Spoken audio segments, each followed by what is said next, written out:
सरपंच हत्या प्रकरणावरून ज्या आकाला अटक करण्याची मागणी सुरू होती त्या वाल्मिक कराडनं स्वतःहून पुण्याच्या सीआयडी ऑफिसमध्ये सरेंडर केलेले आहे।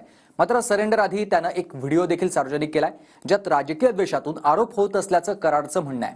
पाहूया टीव्ही 9चा हा स्पेशल रिपोर्ट।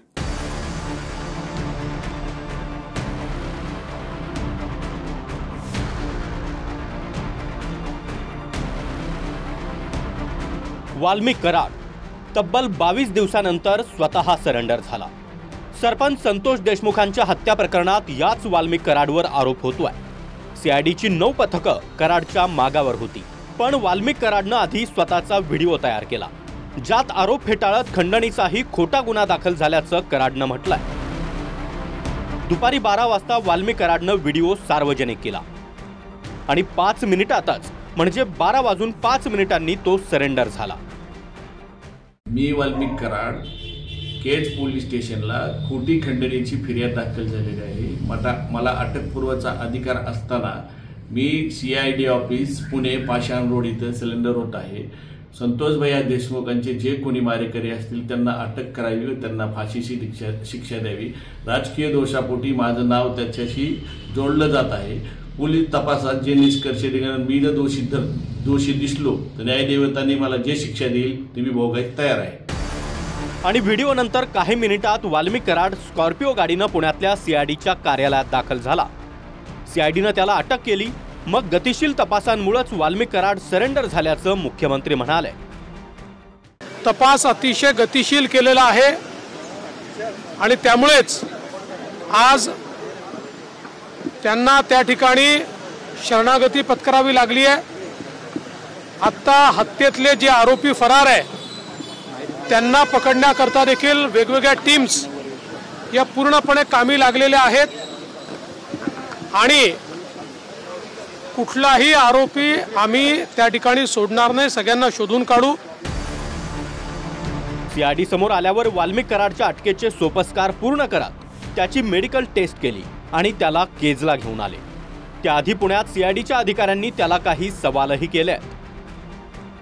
सीआयडीच्या अधिकाऱ्यांनी कराडला सवाल केला, 22 दिवस कुठे होता? सरपंच संतोष देशमुखला ओळखत होता का? संतोष देशमुखांच्या हत्या प्रकरणात काय माहिती आहे? खंडणीच्या प्रकरणात तुझ्यावर गुन्हा दाखल झाला त्याचं काय? वाल्मिक कराडवर सरपंच संतोष देशमुखांच्या हत्येशी संबंधित पवनचक्की प्रकल्पात 2 कोटींच्या खंडणी प्रकरणात गुन्हा दाखल आहे। मात्र हत्या प्रकरणात गुन्ह्याची नोंद नाही। पण वाल्मिक कराडच मास्टरमाइंड असल्याचा आरोप सुरेश धस, संदीप क्षीरसागर आणि प्रकाश सोळंकेंपासून ते जितेंद्र आव्हाड या सर्वपक्षीय आमदारांनी केला आहे। मात्र जो खंडणीचा गुन्हा दाखल आहे तोही खोटा गुन्हा असल्याची उलटी बोंब वाल्मिक कराडनं ठोकली आहे। मी वाल्मिक कराड केज पोलीस स्टेशनला खोटी खंडणीची फिर्याद दाखल झालेली आहे। मला अटकपूर्वचा अधिकार असताना मी सीआयडी ऑफिस पुणे पाषाण रोड इथं सिलेंडर होत आहे। संतोष भैया देशमुखांचे जे कोणी मारेकरी असतील त्यांना अटक करावी व त्यांना फाशीची शिक्षा द्यावी। राजकीय दोषापोटी माझं नाव त्याच्याशी जोडलं जात आहे। पोलीस तपासात जे निष्कर्ष निघाले, मी जर दोषी दिसलो तर न्यायदेवतांनी मला जे शिक्षा देईल ती मी भोगायला तयार आहे। सगळ्यात महत्त्वाची गोष्ट म्हणजे तुम्ही जर ह्याच्यामध्ये दोषी नसताल तर पहिल्या दिवशीपासून तुम्ही कशामुळे फरार झाले होते हा माझा विषय। जर तुम्ही त्याच्यामध्ये नसताल तर पहिल्या दिवशीपासून तुम्ही त्याच्यामधून फरार का झाले होते? वाल्मिक कराडवर 4ही बाजूने दबाव आला होता। 28 तारखेला बीडमध्ये प्रचंड मोठा मोर्चा निघाला। सीआयडी कडून वाल्मिक कराडची पत्नी मंजिली कराडची देखील चौकशी झाली। तसंच संपत्ती जप्तीसह 100हून अधिक बँक खाती गोठवण्यात आली। अखेर वाल्मिक कराड शरण आलाय। मात्र सरपंच हत्येच्या गुन्ह्यात वाल्मिक कराडवर कारवाईची मागणी जरांगे पाटील त्याचबरोबर आव्हाडांनी केली आहे। ज्या ज्या यंत्रणा असतात त्यांनी निष्पन्न करायचे की यांच्याचमुळं त्याचा संतोष भायांचा खून झालेला आहे। कारण त्यांना 120 मध्ये पण घ्यायचं, त्यांना 302 मध्ये पण घ्यायचं। त्यांना खुनाच्या आरोपात ते आहेतच, 100% आहेत आणि सगळेचे सगळे आहेत, एक नाही कुणी, हे सगळेचे सगळे आहेत। आणि याला कोणी पाठबळ देणार आहेत? मंत्री असतील, कोणी आमदार खासदार असतील, कोण सरकारमधले असतील, ते सुद्धा सहआरोपी 302 मध्ये झालेच पाहिजेत. जर तो पुण्यात हजर होतो तर त्या अर्थी तो पुण्याच्या जवळपास होता.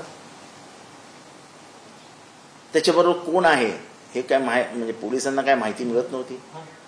एवढे नवीन नवीन गॅजेट्स आले आहेत की तुम्ही कॉम्प्युटरमध्ये दुसऱ्याचे ईमेल तिसऱ्याच्या ईमेलमध्ये घालू शकता. इतकं तर चांगलं काम चालू असतं. त्याच्यामुळे लोकमानसामध्ये संशय निर्माण होईल याबद्दल माझ्या मनात कधीच हे नव्हतं की लोकांच्या मनात संशय आहेच की त्याला वाचवणार. आणि अजून कुठे 302चा त्याला आरोपी केलाय? कुठे 302चा आरोपी केलाय? खंडणीच्या गुन्ह्यात त्याला घेतलाय. खंडणीच्या गुन्ह्यात काय जास्तीत जास्त 2-3 महिने जामीन तर होणारच. सरेंडर केलं म्हणजे विषय संपत नाही. त्याच्या नावाने 14 गुन्हे होते. 14 गुन्हे असताना सुद्धा 2-2 बॉडीगार्ड घेऊन फिरतो हा. आणि 14 गुन्हे असताना सुद्धा त्याच्यावर आजपर्यंत तशी पद्धतीने कारवाई होत, ती कारवाई होत नाहीये. आणि म्हणून ज्या पद्धती तुम्ही विधानसभेच्या पटलावर तुम्ही बोलला होता की ह्या सगळ्या आरोपींना मोकाल लावणार आम्ही, आणि म्हणून हे जे 7 आरोपी जे आहेत ज्यांच्यावर मोका तर लागणारच, पण हा त्यांचा म्होरक्या आहे. आणि म्होरक्या असल्यामुळं नुसतं खंडणीच्या गुन्ह्यावर तो अटक होऊन चालणार नाही, तर त्याच्यावर मोका सुद्धा लावणं तितकंच महत्वाचं आहे. कोणचा गुन्हा दाखल होईल, कसा होईल, हे सगळं पोलीस सांगतील. हे पोलिसांचं काम आहे. जे पुरावे आहेत त्याच्या आधारावर कोणाला सोडणार नाही हे मी स्पष्टपणे सांगितलेलं आहे. त्यामुळे या संदर्भात वेळोवेळी पोलीस निर्णय करतील, पोलीस ब्रीफिंग करतील. जाणीवपूर्वक ही केस CIDला देण्यात आलेली आहे. त्यांना पूर्ण स्वायत्तता देण्यात आलेली आहे. कोणाचाही त्यांच्यावर दबाव चालवून घेतला जाणार नाही, कुठलाही दबाव राहणार नाही. 9 डिसेंबरला सरपंच संतोष देशमुखांची निर्घृण हत्या करण्यात आली. मस्साजोग इथं आरोपी प्रतीक घुलेसह काही आरोपींनी पवनचक्की प्रकल्पाकडे धाव घेतली. प्रकल्प अधिकारी शिवाजी शिंदेंना 2 कोटींची खंडणी मागत वॉचमन अशोक सोनवणेला मारहाण केली. 2 कोटींच्या खंडणीपैकी 50 लाख देण्यात आले होते असा दावाही भाजपचे आमदार सुरेश धस यांनी केलाय. मात्र उर्वरित 1.5 कोटीसाठी वाल्मिक कराडच्या माणसांनी पवनचक्की प्रकल्पाकडे येऊन मारहाण केल्याचा आरोप आहे. मारहाणीनंतर वॉचमन अशोक सोनवणेंनी सरपंच संतोष देशमुखांकडे धाव घेतली आणि घुलेसह काही जणांवर गुन्हा दाखल झाला. त्याचाच राग आल्यानं सरपंचाची हत्या केली. तसंच मारहाण करतानाचा व्हिडिओ मारेकऱ्यांनी आकाला दाखवण्यात आल्याचंही सुरेश धस आणि आव्हाड यांनी म्हटलंय. विष्णू चाटे हा आता सध्या 120B मध्ये घेतलेला आहे, परंतु त्याला जर व्हिडिओ कॉलिंग करून दाखवली असेल तर तो सुद्धा याच्यामध्ये 302 मध्ये येईल. आणि हे जे आका शरण आलेले आहेत, शरण आलेले आका हे 100% जर 120B मध्ये तर येतीलच, पण माझा अंदाज आहे हे जर काही त्यांनीही व्हिडिओ कॉल पाहिला असेल तर ते सुद्धा 302 मध्ये या ठिकाणी येऊ शकतात. कोणी काही म्हणत असलं तरी पोलीस जो काही पुरावा आहे या पुराव्याच्या आधारावरच या ठिकाणी कारवाई करतील. त्यामुळे कोण व्हिडिओत काय म्हणताय, कोण काय म्हणत नाही हा विषयच नाही. विषय हा आहे जिथे पुरावा आहे त्याला सोडलं जाणार नाही. वाल्मिक कराड CIDच्या हाती लागल्यावर आता सुरेश धस आणि संदीप क्षीरसागर यांनी पुन्हा एकदा मंत्री धनंजय मुंडे यांच्याकडे मोर्चा वळवलाय.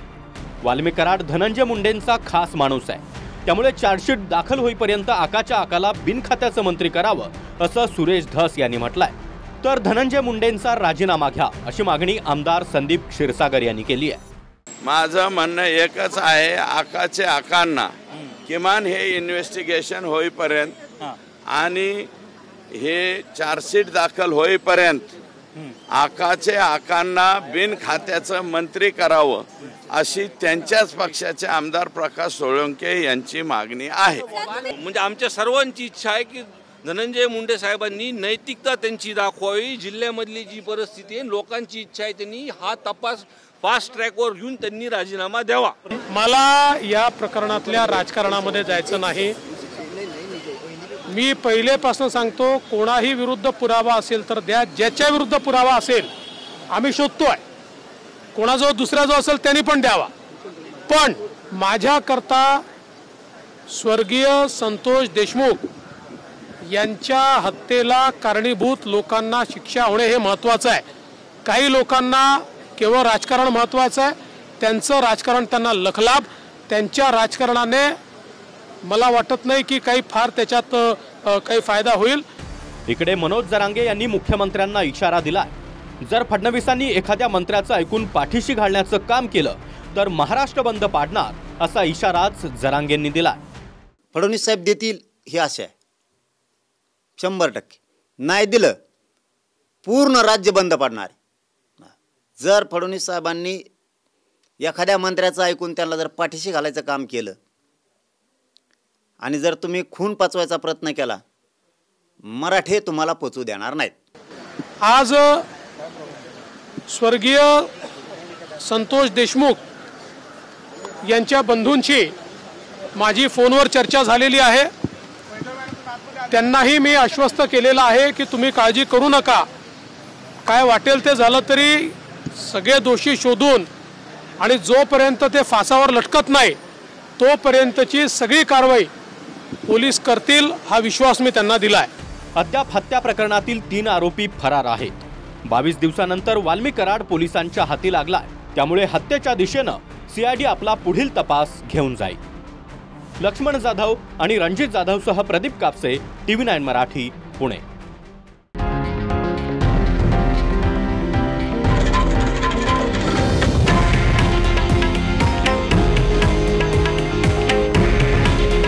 हे आहे देशातील नंबर 1 न्यूज नेटवर्क आणि आपण पाहत आहात TV9 मराठी.